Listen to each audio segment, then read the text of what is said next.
Our world lead, the White House, says talks between the U.S. and Iran will proceed this week, despite the fact that the leaders of Iran wanted to change the venue and the format.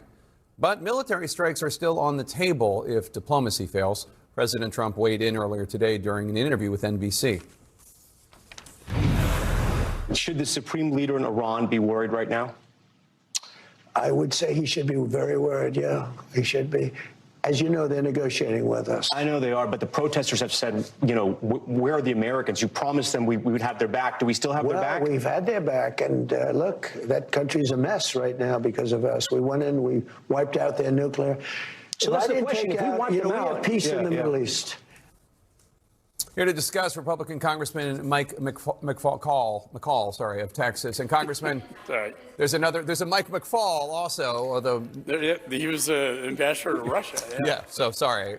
Yeah. I'm amazed it's the first time I made that mistake. Anyway, Congressman, President Trump initially made threats against Iran, warning them against killing protesters, and the regime continued to kill protesters, and yet now Trump's threats and potential strikes are also tied to these nuclear negotiations. What do you think the president should have done? Do you think he should have acted sooner, given he told the protesters help is on its way?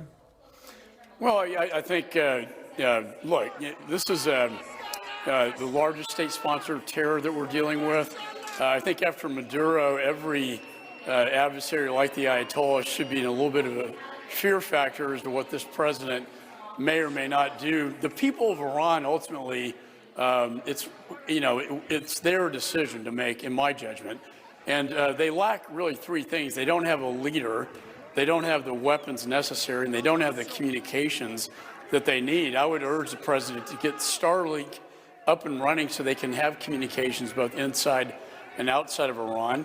But the resistance right now, as it stands, they're not prepared to overthrow the Ayatollah as we speak. The president's pre-positioned military assets to deal with this issue, and I know he has a lot of options on the table right now. I want to ask you something about Minnesota, which is obviously on everybody's mind. Alex Preddy, the VA ICU nurse and protester who was shot and killed by federal agents in Minneapolis, he was initially called an assassin in a tweet by top White House aide Stephen Miller. Obviously, it wasn't true. The tweet was reposted by the vice president. The Daily Mail, in brand new video, asked Vance if he was going to apologize to Preddy's family for it. Take a listen.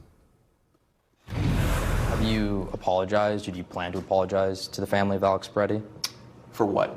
For, labeling him an assassin with ill intent. Well, again, I just described to you what I said about Alex Preddy, which is that he's a guy who showed up with ill intent to an ICE protest. No, but if it's determined that his civil rights were violated by this FBI investigation, will you apologize to that? So if this hypothetical leads to that hypothetical leads to another hypothetical, it's a real case. Will I do a thing?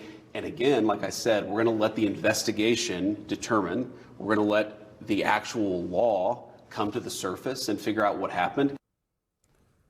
I mean, they didn't let the investigation go on before they labeled him an assassin and a domestic terrorist. Do you think the vice president should apologize for amplifying this false claim that Alex Preddy was an assassin?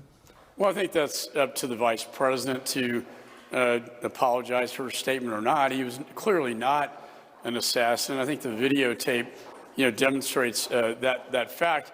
And right now, I called for an investigation into this right after the shooting occurred and the video came out, and I worked at DOJ for many years, including working with ICE.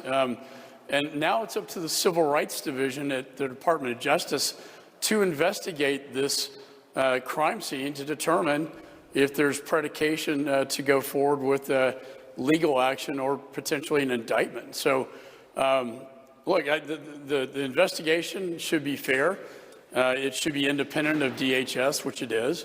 I think what happened really highlights the errors and mishandling of the situation that Agent Bavino brought to Minneapolis. I think now with Tom Homan in charge, he wants to get back to the core mission of ICE, and that is to surgically come in and remove criminal aliens and violent felons from the streets that primarily the prior administration, as you know, Jake, let tens of millions in the country that we're now trying to get out.